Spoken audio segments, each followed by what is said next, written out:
Hello दोस्तों। तो बहुत सारे लोगों का क्वेरी आ रहा था कि क्या वो अभी विजिट वीज़ा पे आते हैं तो उनको जॉब आसानी से मिल जाएगा या नहीं मिल जाएगा, कैसे क्या जॉब कंडीशन चल रही है यूएई में, और जॉब की अवेलेबिलिटी क्या चल रही है। तो इस पे बात करेंगे कि अगर आप विजिट वीज़ा पे आके यहाँ जॉब सर्च करने का प्लान कर रहे हैं तो क्या ये डिसीजन सही होगा या नहीं होगा, कितना टाइम लग जाएगा जॉब मिलने में, क्या पॉसिबिलिटी है जॉब मिलने की, ओवरऑल क्या यूएई का सिचुएशन चल रहा है, वैकेंसियाँ हैं या नहीं है।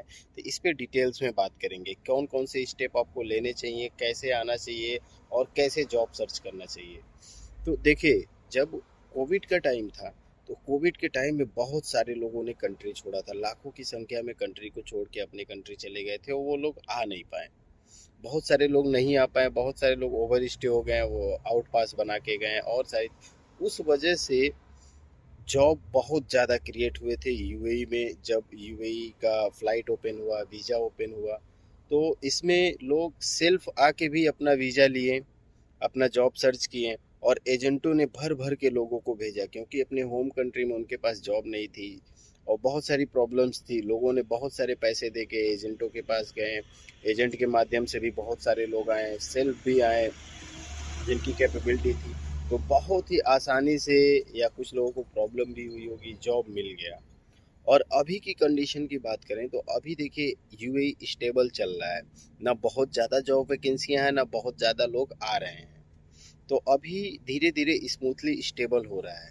तो इस सिचुएशन में आपको क्या करना चाहिए, यूएई विजिट वीज़ा पे जॉब सर्च के लिए आना चाहिए, जॉब आसानी से मिलेगा कि नहीं।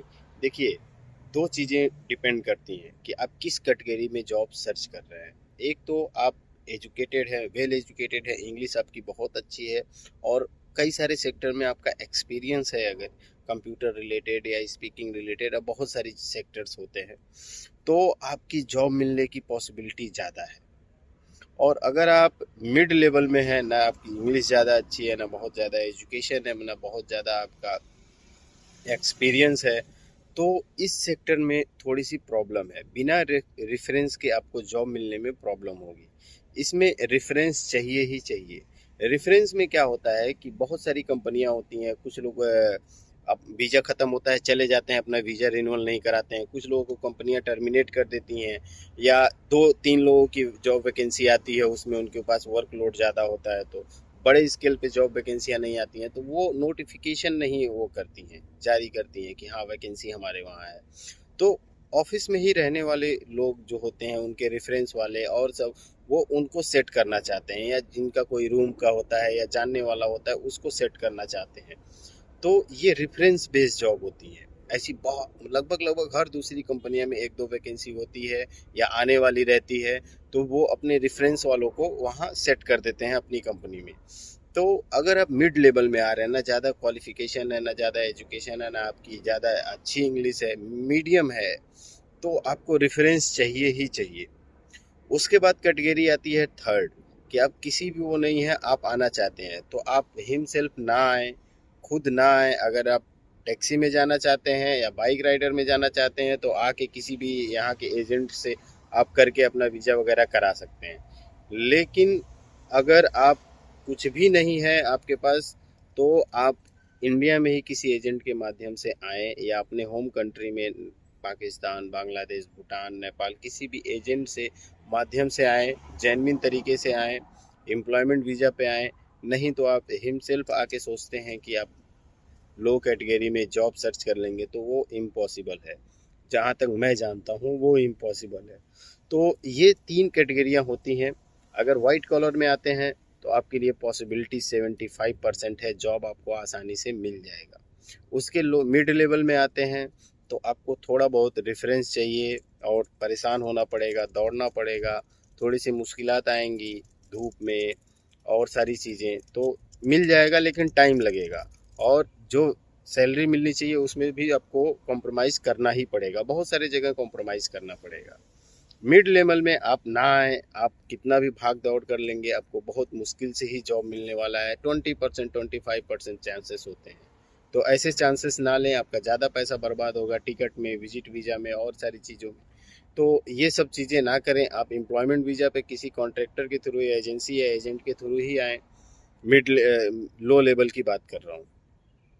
तो ओवरऑल अभी ना बहुत ज़्यादा वैकेंसियां हैं, ना बहुत ज़्यादा यहाँ जॉब सर्च करने वाले लोग हैं, क्योंकि अभी यूएई स्टेबल चल रहा है जॉब्स के मामले में। और ऐसा भी नहीं है कि वैकेंसियां नहीं है, वैकेंसियां भी हैं, तो कुछ रेफरेंस वाले ले जाते हैं, कुछ जो वाइट कॉलर वाले होते हैं उनको जब जॉब नहीं मिलती है तो मिड लेवल का जॉब ले लेते हैं। तो ये सारी चीज़ें हैं। मिड लेवल वालों को जब जॉब नहीं मिलता है तो लो लेवल का भी जॉब कर लेते हैं। तो कंपनियों को भी आसान हो जाता है कि ज़्यादा पढ़ा लिखा, ज़्यादा एजुकेटेड बंदा हमारा मिड लेवल लो लेवल का काम करने के लिए तैयार है, तो उसको अच्छी सैलरी पे रख भी लेते हैं। तो ये सारी चीज़ें अगर आप कंसीडर समझ जाते हैं, कंसीडर करते हैं, तो इन सब चीज़ों को ही देख के आएँ। कोई भी एजेंट या कोई भी जानने वाला आपका कहता है नहीं नहीं आ जाओ मिल जाएगा, नहीं नहीं ऐसे हो जाएगा, तो इन सब चीज़ों को थोड़ा सा इग्नोर करें, अच्छे से स्टडी करें, अच्छे से सारी चीज़ों को जांच पड़ताल कर लें, तब कोई कदम उठाएं। नहीं तो आप यहाँ आके भी अपना पैसा बर्बाद करोगे और यहाँ ओवर स्टे होगे और मायूसी हाथ लगेगी। तो सारी चीज़ों को जांच परख के ही आएँ, ऐसे ही ना आ जाएं कि बहुत आसानी से जॉब मिल जाएगा। वो पहले का सिचुएशन था, क्योंकि लाखों की संख्या में लोगों ने यूएई को छोड़ा था। तो फिर जब यूएई स्टार्ट हुआ तो जॉब वैकेंसियां भर भर के निकल रही थी, बहुत ही आसानी से जॉब मिल जा रहा था सबको। आज से अगर साल भर पहले देखा जाए तो बहुत ही आसानी से जॉब मिल जा रहा था, एक साल पहले। अभी का सिचुएशन ऐसा नहीं है। तो बहुत ही सोच समझ के आए। उम्मीद करता हूँ आपको सारी चीज़ें समझ में आ गई होगी। बहुत ही आसान शब्दों में समझाने की कोशिश किया हूँ। अगर आप कंसीडर करेंगे तो आप परेशान नहीं होंगे, अन्यथा आपके ऊपर है। उम्मीद करता हूँ ये सारी जानकारी आपको पसंद आ गई होगी। इससे रिलेटिव और भी जानकारी के लिए जुड़े रहिए मेरे साथ। अभी के लिए बस इतना ही, मिलते हैं नेक्स्ट वीडियो में।